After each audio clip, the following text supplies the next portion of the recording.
Viewers, welcome to my YouTube channel the बिगोक academy. ये channel जितना मेरा है इतना आपका है और हम कर रहे हैं थर्ड चैप्टर के एनसीईआरटी क्वेश्चंस। लास्ट लेक्चर में हमने इंटेक्स क्वेश्चंस को कंप्लीट किया है। आज हम करेंगे एनसीईआरटी एक्सरसाइज क्वेश्चंस को सोल्व। तो बने रहिए हमारे साथ आपके अपने यूट्यूब चैनल में। तो बच्चों, एनसीईआरटी एक्सरसाइज का ये फर्स्ट क्वेश्चन है और फर्स्ट क्वेश्चन में आपसे पूछा है which of the following pair will give displacement reaction. तो जैसा कि हमने पढ़ा है डिस्प्लेसमेंट रिएक्शन के अंदर कि कोई हाईली रिएक्टिव मेटल किसी मेटेलिक सॉल्ट से लो रिएक्टिव मेटल को डिस्प्लेस कर देता है और उसकी जगह खुद बैठ जाता है। तो ये यहाँ पर क्या करेगा, केसी बना लेगा और साथ में बी कर देगा। तो ये होती है डिस्प्लेसमेंट रिएक्शन का कॉन्सेप्ट, जिसमें ए हाई रिएक्टिव मेटल है और बी इसमें लो रिएक्टिव मेटल है। तो यहाँ पर पेयर पूछा है कि किस पेयर में ये डिस्प्लेसमेंट रिएक्शन हो सकती है। तो जैसे कि हम देख रहे हैं यहाँ पर NaCl है और साथ में कॉपर है, इन दोनों की रिएक्शन हो रही है। तो NaCl जैसे कि हम जानते हैं NaCl और साथ में कॉपर है, तो कॉपर को NaCl के साथ रिएक्ट किया जा रहा है। तो यहाँ पर पूछ रहा है आपसे क्या ये डिस्प्लेसमेंट रिएक्शन होगी। तो जैसे कि हम जानते हैं कॉपर रिएक्टिविटी सीरीज में भी आप देख सकते हैं कॉपर पोटेशियम और सोडियम से बहुत ही नीचे है मतलब इसकी रिएक्टिविटी सोडियम से बहुत कम है। तो इस मेटेलिक सॉल्ट से ये सोडियम को कैसे डिस्प्लेसमेंट कर सकता है, ये डिस्प्लेस नहीं कर पाएगा, इसलिए ये रिएक्शन नहीं होगी, ये इसको डिस्प्लेसमेंट नहीं करेगा। सेकंड आपसे पूछ रहा है कि MgCl2 एल्यूमिनियम के साथ, तो यहाँ पर एल्यूमिनियम है जो MgCl2 के साथ रिएक्शन कर रहा है। तो पूछ रहा है कि आपसे क्या ये डिस्प्लेसमेंट रिएक्शन देगा। तो देख लीजिए आप, यहाँ पर एल्यूमिनियम है जो कि मैग्नीशियम के साथ में रिएक्शन कर रहा है। तो एल्यूमिनियम मैग्नीशियम से नीचे है, तो ये मैग्नीशियम को इसके सोल्ट से कैसे डिस्प्लेसमेंट कर सकता है, ये इसको डिस्प्लेस नहीं कर पाएगा। तो यहाँ पर भी ये रिएक्शन नहीं हो पाएगी। थर्ड देखिए, इसमें कह रहा है FeSO4 Ag के साथ, तो ये है आपका फेरस सल्फेट। फेरस सल्फेट के साथ Ag यानी कि सिल्वर को रिएक्ट किया जा रहा है और पूछ रहा है कि डिस्प्लेस होगा कि नहीं। तो आप देख सकते हैं Ag तो बहुत नीचे है और फेरस बहुत ऊपर है, तो आयरन को Ag डिस्प्लेस नहीं कर पाएगा, तो ये रिएक्शन भी पॉसिबल नहीं है। आते हैं लास्ट वाली पर, ये है आपका कॉपर और साथ में है AgNO3। आपसे पूछा है डिस्प्लेस करेगा कि नहीं। तो देखिए कॉपर Ag से बहुत ऊपर है, इसका मतलब कॉपर Ag को इसके सोल्ट से डिस्प्लेस कर सकता है। तो कॉपर जब इसको डिस्प्लेस करेगा तो ये बना लेगा Ag, ये बनाएगा कॉपर नाइट्रेट CuNO3 और प्लस साथ में Ag, इसको बैलेंस भी कर सकते हैं आप, ठीक है। तो CuNO3 ट्वाइस प्लस 2Ag, तो यहाँ पर ये डिस्प्लेसमेंट रिएक्शन हो जाती है, ठीक है। तो इस तरीके से हमारा फर्स्ट क्वेश्चन कंप्लीट हुआ है। अब हम करेंगे अपना नेक्स्ट क्वेश्चन। हमारा सेकंड क्वेश्चन है which of the following method is suitable preventing an iron frying pan from rusting. हमारे पास कुछ मेथड दिए हुए हैं और आपसे पूछा है कि इनमें से कौन सा मेथड अच्छा है जिससे आप रस्टिंग को प्रिवेंट कर सकते हैं। तो पहला क्या है, applying grease, applying paint, applying का coating of zinc, all of the above. देखो नॉर्मली मुझे पता है आप सभी को आंसर इसके अंदर क्या लग रहा है, ऑल ऑफ द अबव, और ये आंसर ठीक भी है क्योंकि रस्टिंग से बचाने के लिए तीनों ही मेथड अच्छे होते हैं। लेकिन यहाँ पर एक कंडीशन आ गई ना कि ये फ्राइंग पैन है जिसको आप खाना बनाने में यूज़ करते हैं। तो अगर आपने ग्रीस को अप्लाई कर दिया, खाना बना रहे हैं और ग्रीस को अप्लाई कर दिया, तो ग्रीस तो एक ल्यूब्रिकेंट है, ये ल्यूब्रिकेंट खाने के साथ मिलेगा तो उसको स्पॉइल कर देगा, ख़राब कर देगा, जो आप नहीं खा पाओगे। तो पहला मेथड तो ठीक नहीं है। दूसरा अप्लाइंग पेंट, अगर आपने पेंट को अप्लाई किया तो जैसे ही आप गैस स्टोव चलाओगे तो धीरे धीरे क्या होगा, वो पेंट उस पर से उतरना स्टार्ट कर देगा, ठीक है। तो पेंट वाला मेथड भी सही नहीं है। तीसरा है applying a coating of zinc, अगर जिंक की कोटिंग आप कर दोगे तो ये तो एक एलॉय बन जाएगा और एलॉय का टेम्परेचर से कोई इफेक्ट नहीं पड़ेगा, ना ग्रीस से कोई इफेक्ट पड़ेगा, ना ही पेंट से कोई इफेक्ट पड़ेगा। तो ये सबसे बेस्ट मेथड है, आप जिंक की कोटिंग कर दो, फ्राइंग पैन पर, जिससे आपका खाना भी ख़राब नहीं होगा और साथ साथ इसके अंदर किसी भी तरह की जैसे पेंट होता है पेंट भी नहीं उतरेगा। ठीक है, तो बेस्ट मेथड क्या है, आप जिंक की कोटिंग को अप्लाई कर सकते हैं इसके ऊपर। ठीक है, इसका आंसर मैंने यहाँ लिख भी दिया है। अगर आपको दोनों मेथड्स देखने हैं, अप्लाइंग ग्रीस और पेंट क्यों नहीं होते, क्योंकि रीज़न आपके सामने है। बात समझ में आ रही है? तो ये हमारा हुआ सेकंड क्वेश्चन। ठीक है, तो नेक्स्ट क्वेश्चन है हमारा क्वेश्चन नंबर 3। क्वेश्चन नंबर 3 में आपसे क्या कह रहा है, an element react with oxygen to give a compound with a high melting point, this compound is also soluble in water, the element is likely to be. आपसे एक ऐसा element पूछ रहा है जो ऑक्सीजन से रिएक्शन करने के बाद कंपाउंड बनाता है जिसका मेल्टिंग पॉइंट हाई होगा, और अगर इसको पानी के अंदर डिसॉल्व करेंगे तो ये डिसॉल्व हो जाएगा, और आपसे पूछा होगा एलिमेंट क्या होगा। ठीक है, तो सभी के अंदर नज़र मारते हैं। तो हम पीछे चलते हैं, जैसे कि आयरन है, आयरन जब ऑक्सीजन के साथ रिएक्शन करता है तो ये भी एक ऑक्साइड बनाता है जिसका मेल्टिंग पॉइंट हाई होता है, लेकिन दूसरी कंडीशन को ये सेटिस्फाई नहीं करता है। क्या कि जब इसको वाटर के अंदर डिसॉल्व किया जाता है तो ये सोल्यूबल होता है, तो आयरन ऑक्साइड वाटर में डिसॉल्व नहीं होगा। सिलिकॉन की बात करें ये नॉन मेटल है, कार्बन की बात करें ये भी नॉन मेटल है, और दोनों ही जब ऑक्सीजन से रिएक्शन करते हैं तो ये गैसियस कंपाउंड बनाते हैं। ठीक है, और बात करें फिर अब कैल्शियम की, तो कैल्शियम एक ऐसा कंपाउंड है जो ऑक्सीजन से रिएक्शन करने के बाद एक अमोर्फस सॉलिड बनाता है। अमोर्फस सॉलिड का मतलब होता है एक ऐसा सॉलिड जिसका कोई प्रॉपर अरेंजमेंट नहीं होता, पाउडर की फॉर्म में होता है, और अगर आप इसको वाटर के अंदर डिसॉल्व करोगे तो ये डिसॉल्व भी हो जाता है, साथ में बहुत सारी हीट भी रिलीज करता है। तो इसका सही आंसर कैल्शियम है। इनके अलावा आप ये भी ऑब्जर्व कर सकते हैं कि इन सभी में रिएक्टिविटी जिसकी सबसे ज़्यादा होगी वो ही वाटर के अंदर सोल्यूबल हो पाता है। तो इन सभी में देखो नॉर्मली सबसे ज़्यादा रिएक्टिविटी किसकी है, यहाँ पे कैल्शियम की है।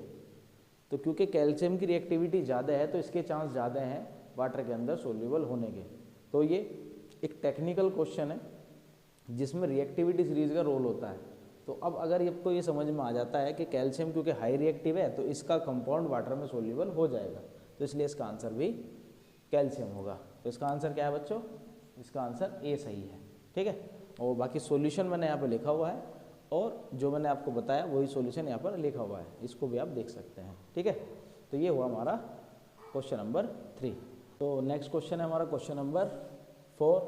Food cans are coated with tin and not zinc because, जो आपकी फूड कैंस होती है जिनके अंदर फूड होता है और वो कैन होती है, उस कैन को टिन के साथ कोट किया जाता है, जिंक के साथ नहीं किया जाता। आपसे रीज़न पूछा है, 4 ऑप्शन आपके सामने है।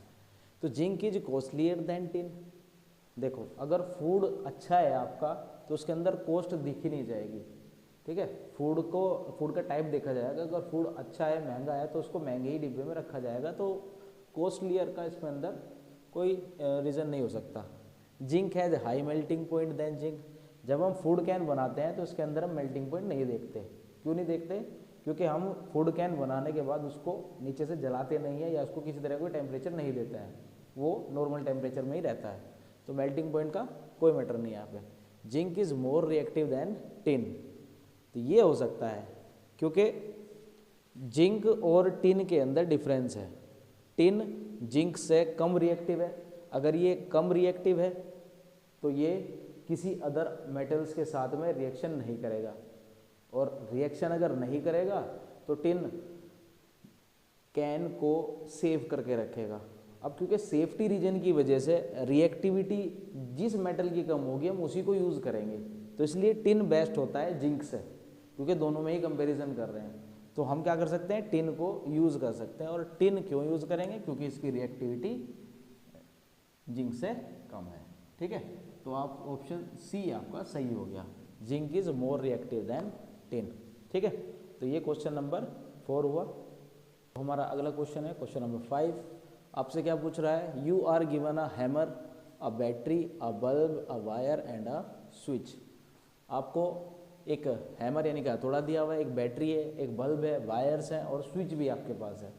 और आपसे क्या कह रहा है, पहला क्वेश्चन आपसे पूछा है, how would you use them to distinguish between samples of metals and non metals. आपके पास ये 4 चीज़ें हैं, इन चारों चीज़ों का यूज़ कर आपको बताना है कि आपको एक सैंपल दिया गया है, वो सैंपल मेटल है या नॉन मेटल है। ठीक है, तो इसके आपको दो मेथड्स आप लगा सकते हैं। पहला मेथड, आप हैमर का यूज़ कीजिए। आपको सैंपल लेना है और सैंपल के ऊपर हथौड़ा बजाना है।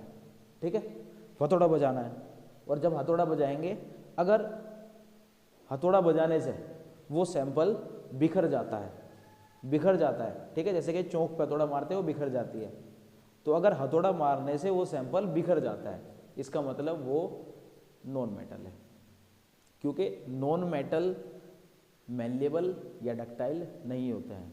अगर हथौड़ा मारने से वो बिखर जा रहे हैं तो वो नॉन मेटल है।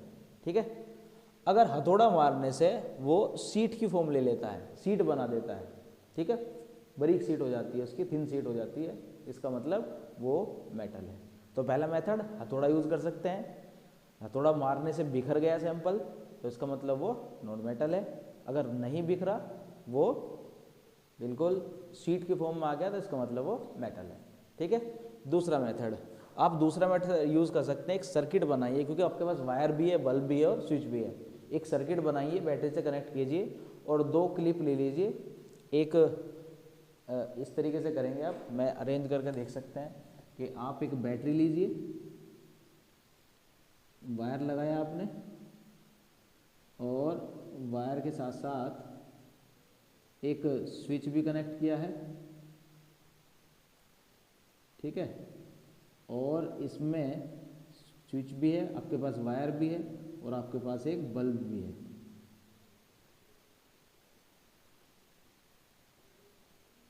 ठीक है, आपके पास एक बल्ब भी है। अब क्या करो, यहाँ पर एक क्लिप ये ले लो और एक क्लिप ये ले लो, ये क्लिप ए, ये क्लिप बी, इसको कनेक्ट कर दो सैंपल के थ्रू। जो आपके पास सैंपल है ना, उस सैंपल से इसको कनेक्ट कर दो।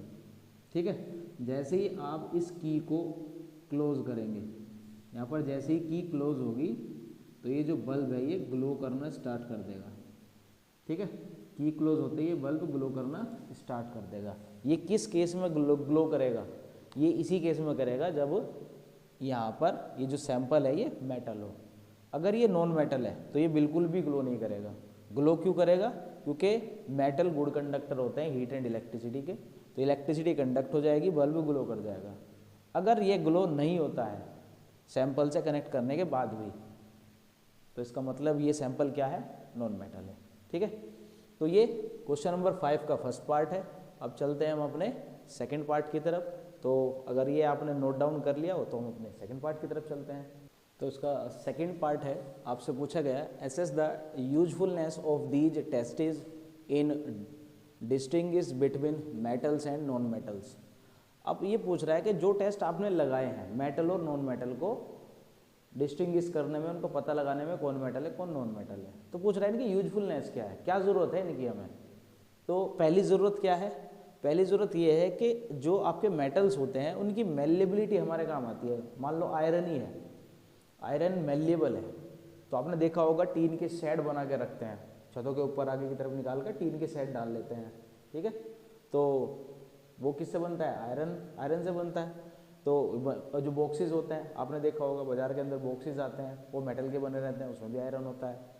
तो क्योंकि वो मेल्लेबल हैं तो इसलिए उनकी मेल्लेबिलिटी प्रॉपर्टी का यूज़ कर हम क्या करते हैं, उनकी शीट्स बना लेते हैं। शीट्स का यूज़ कर लेते हैं हम डिफरेंट टाइप के बॉक्सेस बनाने में या फिर शेडिंग करने में। ठीक है, दूसरा मेटल्स क्योंकि गुड कंडक्टर है इलेक्ट्रिसिटी के, तो इनका यूज़ एज ए वायर करते हैं हम, जैसे कि कॉपर और एल्यूमिनियम के वायर्स का यूज़ करते हैं हम अपने घरों के अंदर।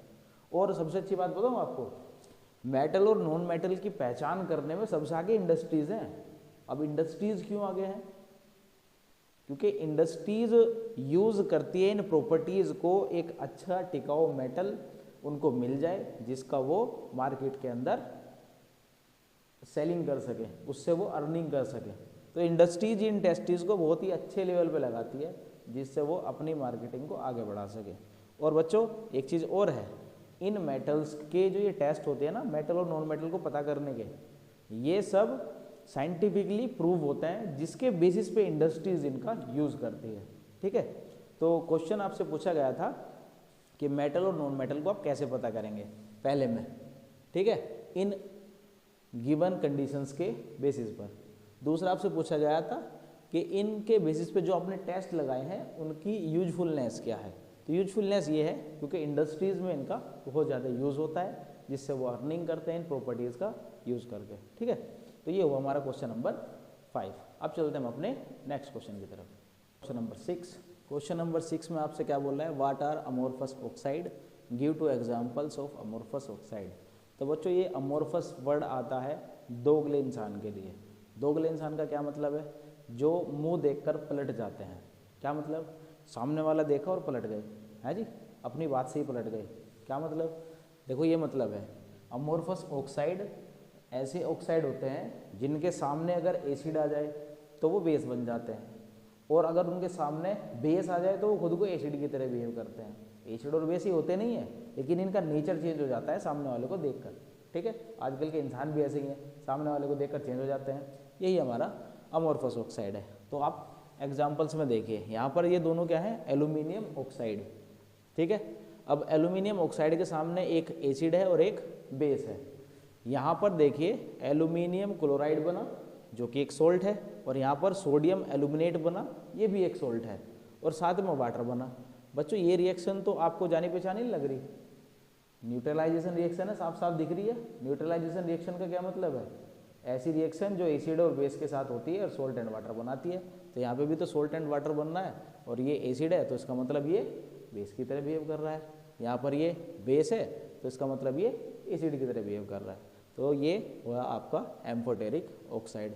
जिंक के केस में भी यही है, जिंक ऑक्साइड जब एसिड के साथ रिएक्शन कर रहा है तो जिंक क्लोराइड बना रहा है जो कि एक सोल्ट है, और साथ में वाटर बना रहा है, तो न्यूट्रलाइजेशन रिएक्शन हो गई। यहाँ पे देखिए जिंक ऑक्साइड NaOH के साथ रिएक्ट कर रहा है तो सोडियम जिंकेट बना रहा है और साथ में वाटर को निकाल रहा है, तो ये भी एक सोल्ट है और ये वाटर है। तो सिंपल सारी न्यूट्रलाइजेशन रिएक्शन है, और इसमें एक कॉमन सोल्ट यूज़ हो रहा है, कॉमन ऑक्साइड यूज़ हो रहा है, aluminium oxide and zinc oxide, जो एसिड और बेस के साथ रिएक्शन करने के बाद डिफरेंट बिहेव करते हैं। ठीक है, तो ये हुआ हमारा एम्फोटेरिक ऑक्साइड। इसके साथ ये क्वेश्चन भी खत्म है। अब चलते हैं हम अपने नेक्स्ट क्वेश्चन की तरफ। तो अगला क्वेश्चन है हमारा क्वेश्चन नंबर 7। पूछ रहा है आपसे, name 2 metals which will displace hydrogen from dilute acids and 2 metals which will not.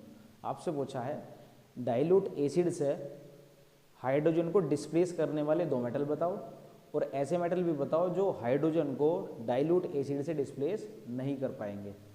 तो सिंपल सा, आपको अगर रिएक्टिविटी सीरीज याद है तो आप बता देंगे। देखो हाइड्रोजन कहाँ है, यहाँ है, इससे ऊपर 2 मेटल ऐसे होंगे जो इसको डिस्प्लेस कर देंगे, क्योंकि इन मेटल्स की रिएक्टिविटी हाइड्रोजन से हाई है, और जो हाइड्रोजन से नीचे की तरफ है वो मेटल इसको डिस्प्लेस नहीं कर पाएंगे क्योंकि इनकी रिएक्टिविटी हाइड्रोजन से कम है। तो मैंने लिए हैं 2, मैग्नीशियम और जिंक, दोनों डाइल्यूट एसिड से रिएक्शन करने के बाद अपने अपने सोल्ट और हाइड्रोजन गैस को रिलीज़ कर रहे हैं। लेकिन जो हाइड्रोजन से नीचे है, मान लो कॉपर और सिल्वर है, ये दोनों रिएक्शन ही नहीं करने के, यहाँ पर इसको डिस्प्लेस करेंगे ही नहीं। ठीक है, एसिड के अंदर कॉपर डाल दो, कोई दिक्कत नहीं, मजे लेगा कॉपर उसके अंदर। ठीक है, तो ये है हमारा क्वेश्चन नंबर 7। ठीक है, तो बच्चों आ गए हम अपने क्वेश्चन नंबर 8 पर।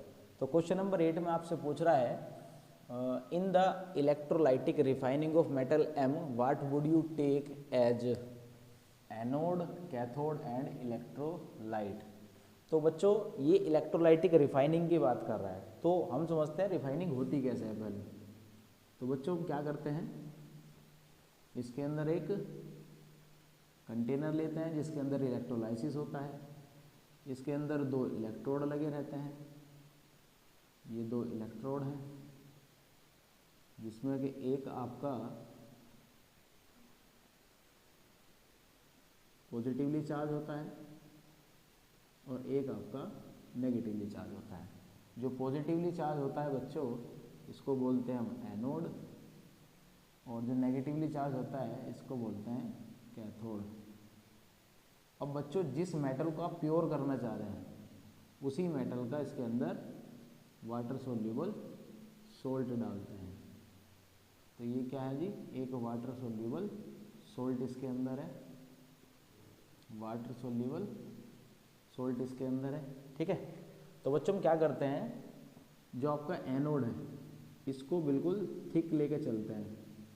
ये क्या है जी, थिक है, और थिक क्यों लेते हैं, क्योंकि ये इम्प्योर है। और कैथोड पर हम लेते हैं बच्चों बिल्कुल थिन। थिन क्यों लेके चलते हैं? क्योंकि ये बिल्कुल प्योर है। जब इसमें से इम्प्योरिटीज़ नीचे जाने के बाद प्योर मेटल इसके ऊपर जाएगा तब ये थिक होता चला जाएगा। ठीक है, ये हमारा इलेक्ट्रोलाइटिक प्रोसेस होता है। तो बच्चों क्योंकि यहाँ पर ये जो मेटल है ये मेटल M है और यहाँ से भी जो प्योर मेटल होकर आएगा ये भी मेटल M ही होगा। ठीक है, और इसके अंदर जो भी आप सॉल्यूशन यूज़ करेंगे ये होता है बच्चों वाटर सोल्यूबल सोल्ट।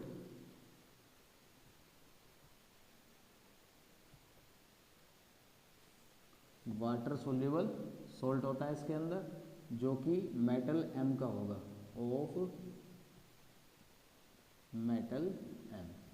ठीक है, अब आपसे क्या पूछा है, आप एनोड किसे लेंगे? तो बच्चों हम एनोड किसे लेंगे? एनोड लिखते हैं पहले,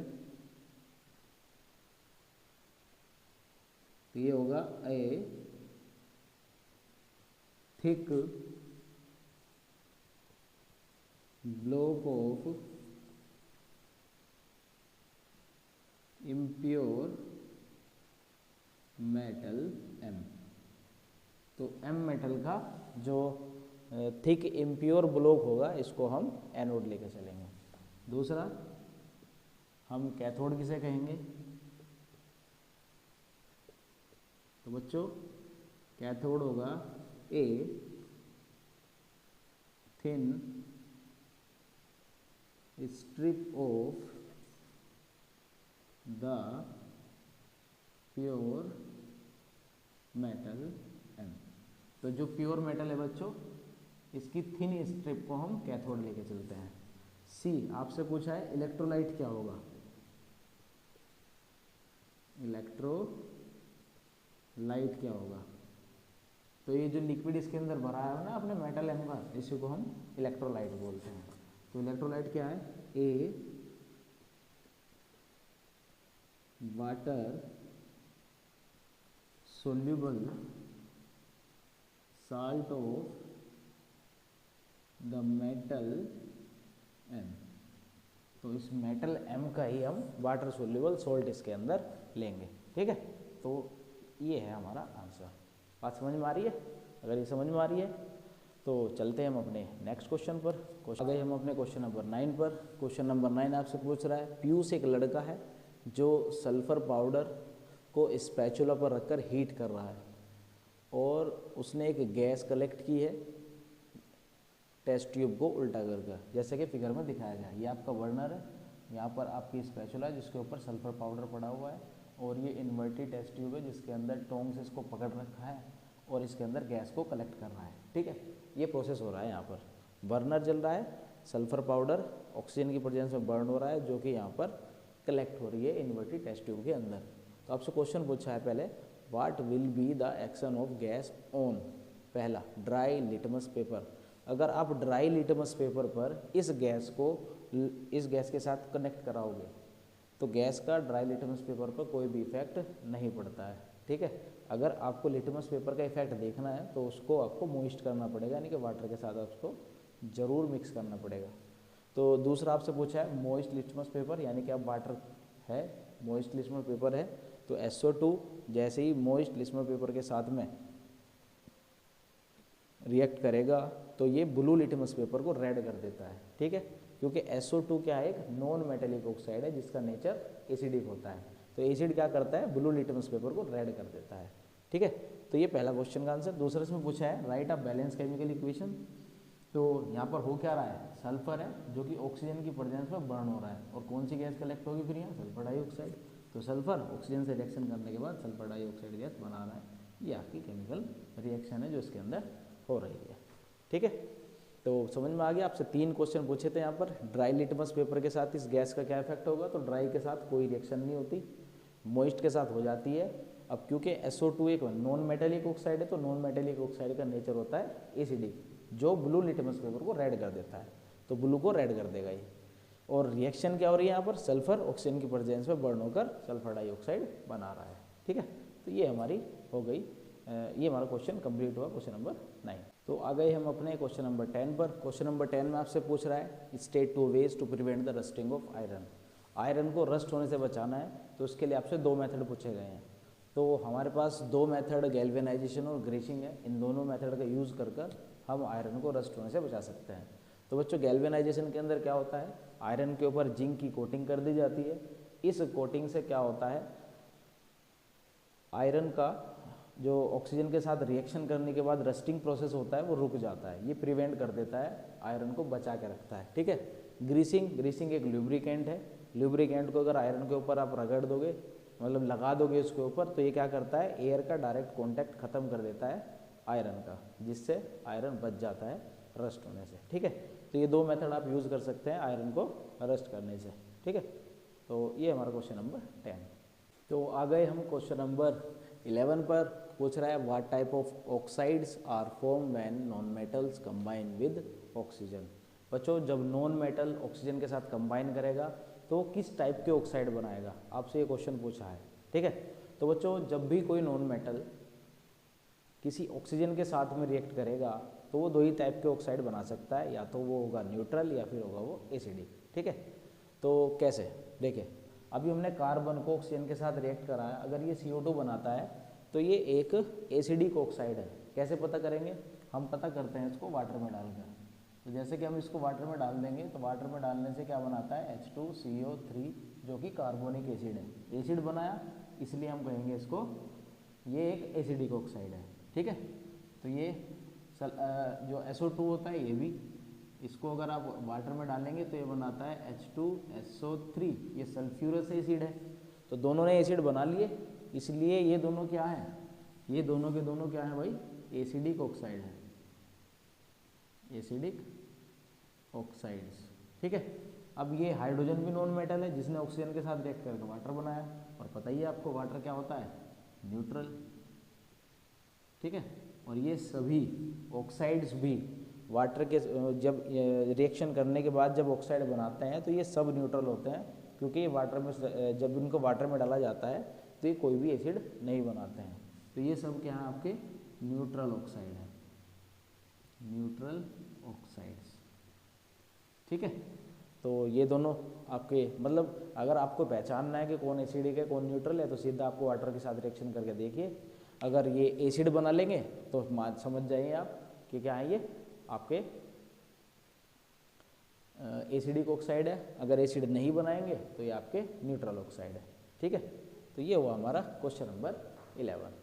सो हमारा अगला क्वेश्चन है क्वेश्चन नंबर 12।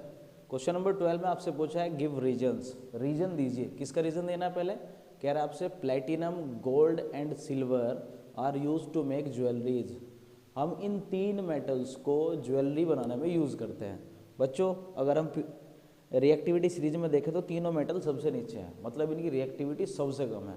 और ऐसे मेटल जो किसी से रिएक्ट ही ना करें, तो इतने महंगे महंगे आइटम्स जो हम बनाते हैं, यानी कि ज्वेलरीज जो हम बनवाते हैं इन्हीं मेटल्स की, इसीलिए तो बनवाते हैं ताकि किसी से रिएक्ट ना करे, जैसे थे वैसे ही रहे। तो क्योंकि ये बहुत ज़्यादा लस्ट्रस होते हैं, डक्टाइल होते हैं, मैलेबल होते हैं और लीस्ट रिएक्टिव होते हैं, इसलिए इन मेटल्स को हम ज्वेलरी बनाने में यूज़ करते हैं। ठीक है।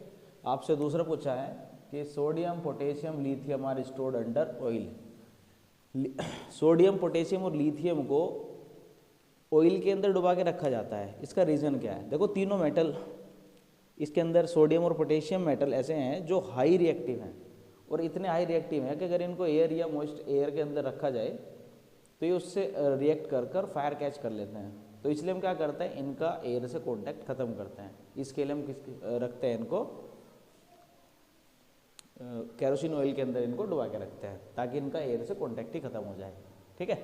तीसरा आपसे पूछा है aluminium is highly reactive metal yet it is use to make utensils for cooking. कह रहा है कि आपसे कि एल्यूमिनियम वैसे तो हाईली रिएक्टिव मेटल है, मेटल्स में ठीक ठाक रिएक्टिविटी है इसकी भी, लेकिन फिर भी इसका यूज़ किया जाता है घरों के अंदर यूटेंसिल्स बनाने के लिए।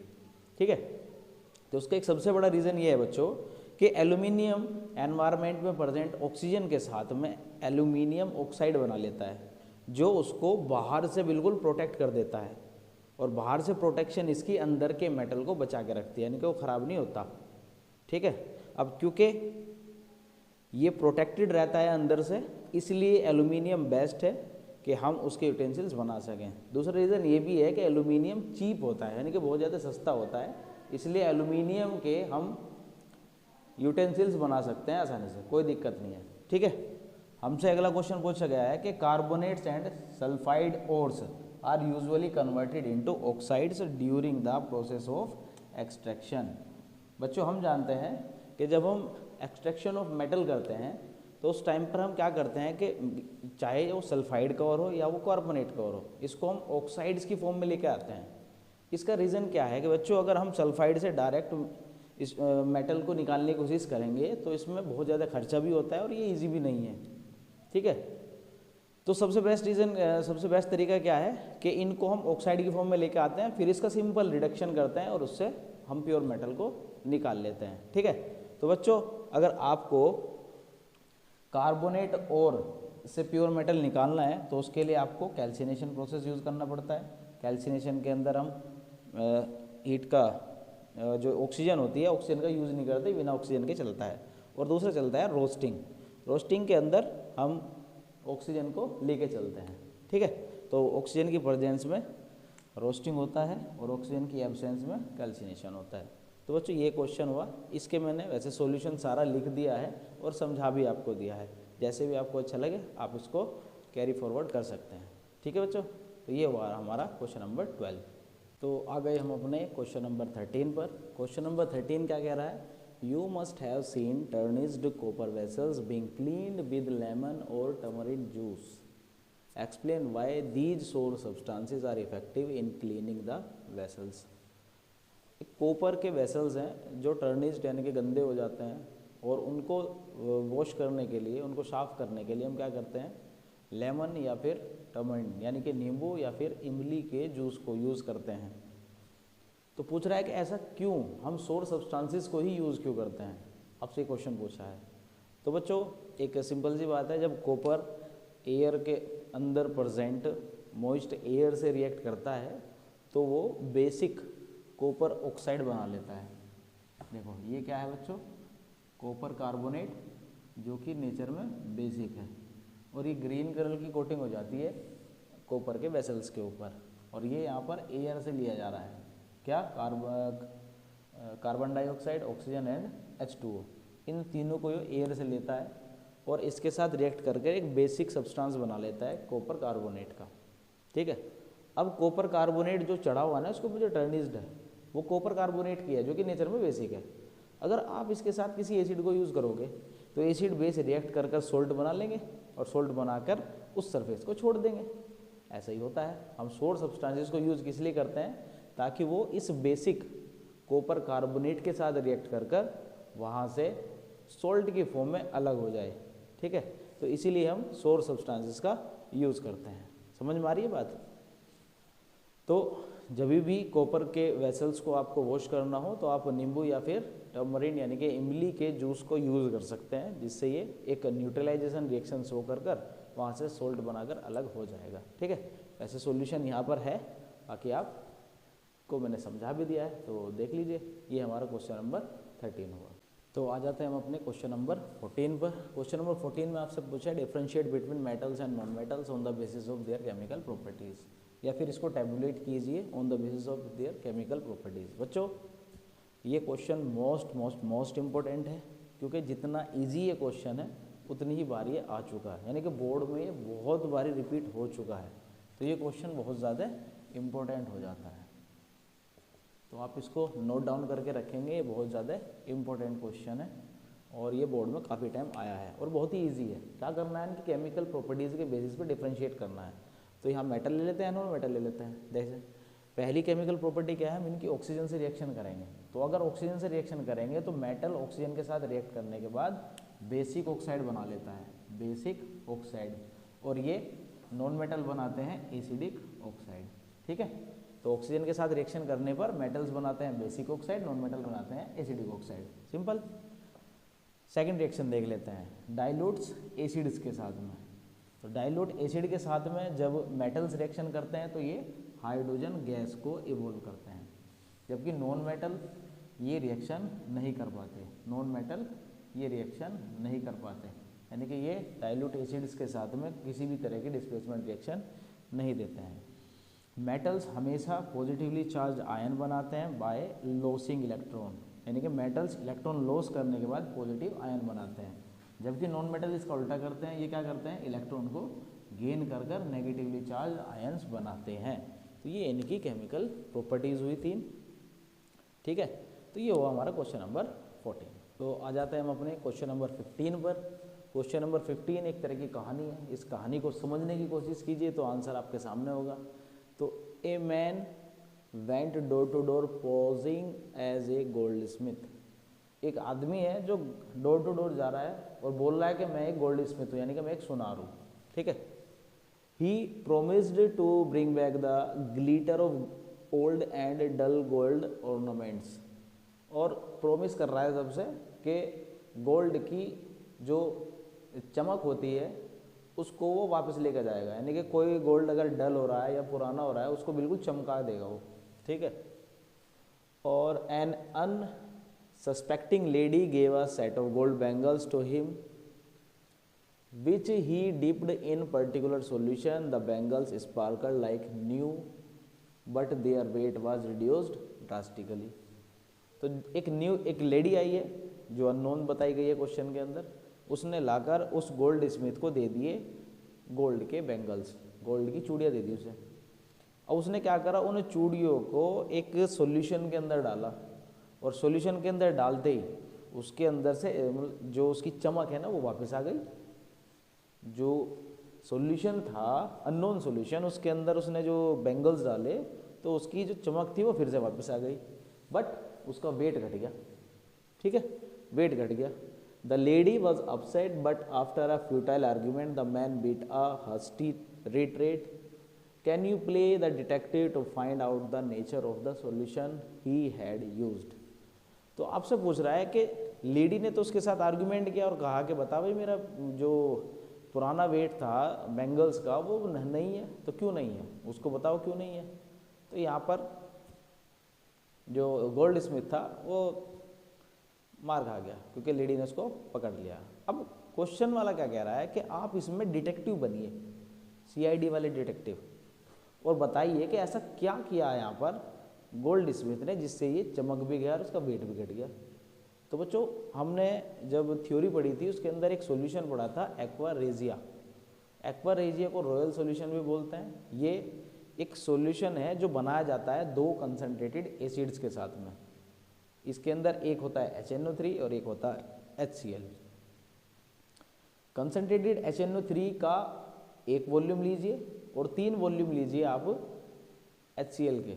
मान लो आपको 100 ml सॉल्यूशन बनाना है तो 75 ml आप HCl लीजिए और 25 ml लीजिए आप HNO3, दोनों कंसनट्रेटेड होने चाहिए। तो जब ये सॉल्यूशन बनके तैयार होता है इसको बोलते हैं हम एक्वा रेजिया। इसके अंदर गोल्ड जैसे अनरिएक्टिव मेटल्स भी जब डलते हैं ना तो वो भी रिएक्ट कर जाते हैं, और रिएक्ट करने के बाद क्या करते हैं, इसकी जो ऊपरी परत होती है लास्ट वाली परत वो उतर कर सॉल्यूशन के अंदर चली जाती है, जिससे अंदर का गोल्ड बिल्कुल चमकने लगता है। अब गोल्ड स्मिथ है वो, तो अगर उसने इस सॉल्यूशन को बनाया है तो उससे वो जो गोल्ड जो सॉल्यूशन में बन के गया है तो वो उसको निकाल सकता है, ठीक है। तो यहाँ पर गोल्ड स्मिथ का फ़ायदा और उस अननोन लेडी का नुकसान हुआ है।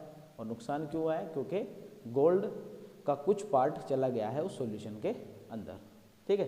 फिर अपना गोल्ड स्मिथ एक सुटेबल ट्रीटमेंट करेगा उसके साथ में जिससे वो जो डिजोल्व्ड गोल्ड है उसको निकाल सकता है। समझ में आ रही है बात। तो ये किसकी वजह से हुआ है, एक्वा रेजिया की वजह से। तो बच्चों सॉल्यूशन मैंने यहाँ पर लिख भी दिया है और आपको समझा भी दिया है। तो ये हुआ हमारा क्वेश्चन नंबर 15। चलते चलते हम अब कहाँ आ गए, कहाँ आ गए, अपने लास्ट क्वेश्चन पे आ गए। तो ये हमारा क्वेश्चन नंबर 16 जो कि चैप्टर नंबर 3 का एक्सरसाइज का लास्ट क्वेश्चन है और हमारा इस चैप्टर का ये लास्ट लेक्चर भी है। तो क्या पूछ रहा है आपसे, give reasons why copper is use to make water tanks and not steel. आपसे पूछ रहा है कि कॉपर का यूज़ क्यों करते हैं वाटर टैंक बनाने में, स्टील का क्यों नहीं करते। वैसे करते तो दोनों का ही हैं, लेकिन अगर लंबे समय तक आपको वाटर टैंक चाहिए तो आप बनाते हैं कॉपर का। तो कॉपर का क्यों बनाते हैं, तो कॉपर बनाने का रीज़न क्या है? रीज़न क्या है? रीज़न क्या है? रीज़न क्या है? रीज़न साफ है बच्चों, कॉपर एक तो बहुत अच्छा कंडक्टर है हीट का, स्टील से ज़्यादा हीट कंडक्ट करता है बहुत आसानी से। दूसरा इसका रीज़न ये है बच्चों, कॉपर कभी भी कभी भी कभी भी कभी भी टेम्परेचर यहाँ हो या वहाँ हो, वाटर के साथ रिएक्शन नहीं करेगा, वाटर के साथ रिएक्शन नहीं करेगा।